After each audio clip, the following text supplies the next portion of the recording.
Hello guys, welcome back to my channel. Today I'm going to show you how to do a sprite chart. Alright, I'll post these things up on my website so you can see how they look like, but you can find generic ones of these all over the place.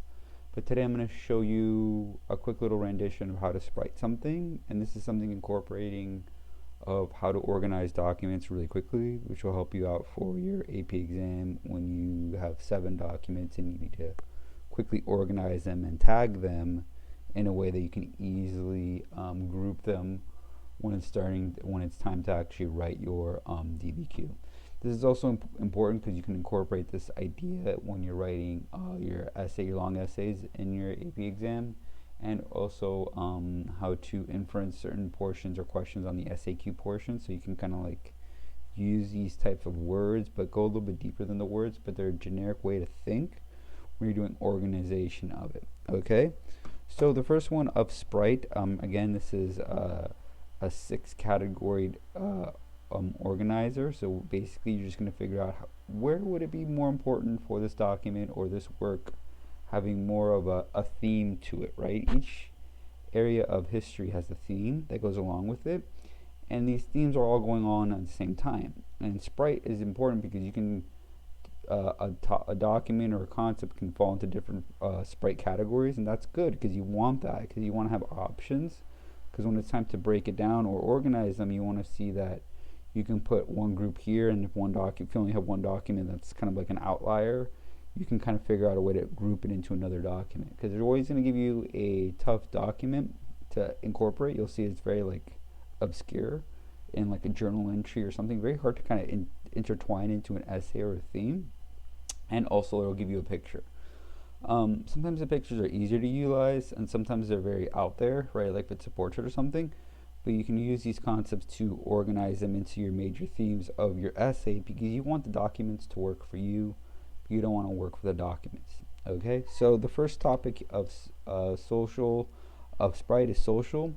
And social is any type of classes, is a great way to think of it in especially Euro or AP world, is that basically class systems are the issues of the world even today. How certain classes are kind of blended into cultural ideologies too. And anytime you hear about a class or a gender is another huge one. Those are the ones that you can kind of really quickly organize it into a social implication. If it's talking about one group of people and how they interact with another group of people, that's the social interaction of it, and that's a great way to organize those documents. Or if it's talking about the traditions or cultural beliefs of one people to a cultural beliefs of another, like how they dress or how they interact or something like that. Language is a good one too. If they speak different languages, those are some telltale signs that you can kind of do a sprite of a social issue or social interaction or something like that. Now, political seems very easy for the next sprite topic, which it is, because you can think of anything that deals with the government, right? But a lot of times what people kind of omit when you're thinking of political is you're thinking modern day political ideologies, which is good government, right, and laws. But if you go back 1,000 years ago, there's no real like democracy, right? There's no constitution, right? So the idea is basically what you want to think about is there's still political ideologies, there's still a way of governing over the people. It's just not our version or what we think of maybe government today in the world, right? So if it's talking about a king or nobles, right, and their rule over the land, that's a political ideology there.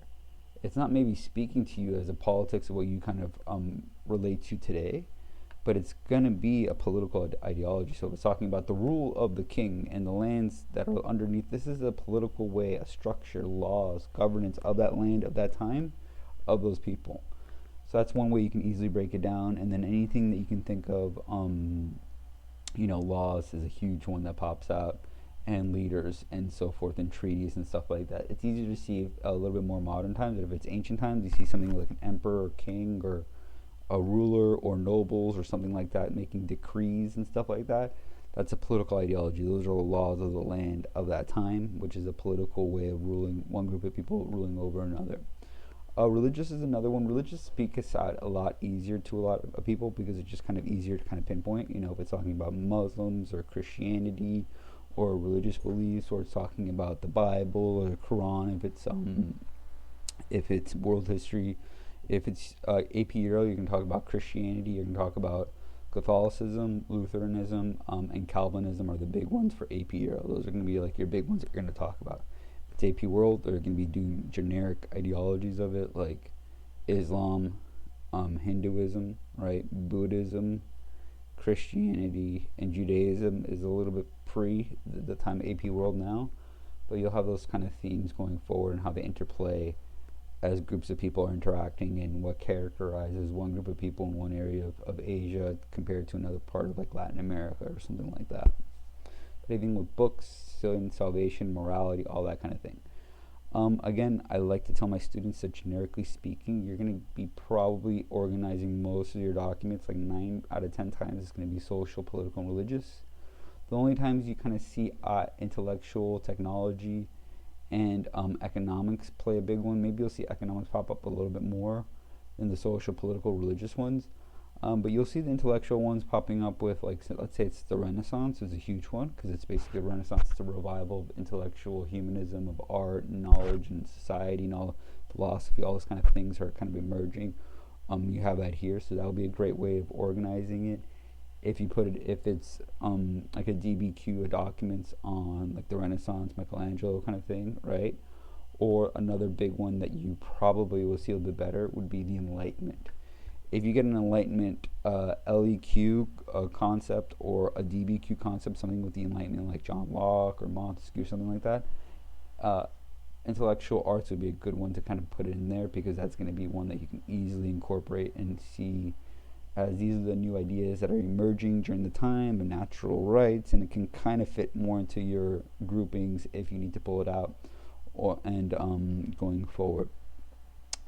Technology, usually the 2 times you see it in new weapons, you can kind of see it in modern day a little bit with the nuclear technology that's applied to, if you get a more modern day question of the DBQ. But the way you see technology usually characterized in history is into 2 major influencing histories, which both AP World and AP Euro cover, which is the Industrial Revolution. Now that's literally industry changing humanity forever. Our lives today are influenced by humanity before, right? So technology would be really a good one to see there. You can see new inventions, factory machines, steam engines, railroads, all that kind of stuff is a huge tech boom there. Another one that really rears its head again is going to be World War I, because it's the first time you see technology influence war and actual countries dealing with each other through new tech kind of inventions. Then that would be the next major one. The last one you would see probably would be the Cold War, which is new technology of space, computer systems, and nuclear technology, right? Nuclear weapons and nuclear fission and stuff like that. Those will be where you would see tech really pop out at you, and you can easily do some organizations maybe of it that way if you need to. But new tools too. Road systems, it says here, but that's more for ancient cultures and civilizations, which you wouldn't be doing for AP World or AP Euro now, so that this doesn't really qualify for you. The roads here will only be for the Industrial Revolution, for like railroads or something like that, so it's more railroads, not even roads. The last one you'd probably can incorporate if you need to pull it out would be economics. Now economics can kind of pop up throughout our history, throughout everything. It's even today, it's a huge inliner, right? Like all these concepts are great because you can analyze something that's happening in the world right now and kind of fit them into 1 or 2 of these categories, maybe a couple more than 2 of these categories. But usually that's good because that gives you ways to easily group things in a social concept and economic concept, right? And then go forward. So here economics is anything types of trade, mercantilism. If they mention money, they're talking about economics. If they're mentioning production for like the Industrial Revolution, they're mentioning economics in a deeper rooted way. You see this maybe with the Age of Exploration for both concepts of AP Euro, AP World. You would see this again for Industrial Revolution is a huge issue there. You can see it again for modern day world of Euro, like the European nations, the NATO, EU, all that stuff are trade links and trade blocks and sort of incorporations of countries getting together with financial means, right? And also after the Bretton Woods systems and currencies and stuff like that that happened after World War II, that'd be one of those things that you see kind of currency pop up again. You can see it apply in different areas too, but of history, like for instance, like Karl Marx does, his whole issue is on economics, and same thing with Adam Smith. His whole thing is on the wealth of nations of economics, and they're two philosophers that basically think about new ideas of how to improve society, but thinking it through an economic means. So that would be maybe how you can kind of play it into an older part of history too, but it's kind of like it's a deeper one that you'll see pop up if you need to see it. But let's say you only have one document on your DBQ that has economics on it, and then you had most of your stuff fit into these first three ones: social, political, and religious, and this is like a heavy economics. I would say figure out a way to pull this economic one into how it affects the social implications of society at that time too, right? Because that way you can figure out that, hey, this one's really economics, but it's not. If I write, I'm not going to write a whole another paragraph just for this one document. It's going to look weird. You want it, their purpose is giving you that harder document, knowing that it's out there, so you can kind of figure out a way to incorporate it. And Sprite is a good way because you can generalize it into different ideas and kind of include it into something else and categorize it into something else or group it into something else, and then still have be able to write an essay that has the foundation and formulation that looks like a proper essay. So hopefully you like this. Let me like, subscribe, all that jazz hands. And yeah, so I'll see you guys again, and hopefully you enjoyed this video. Thank you.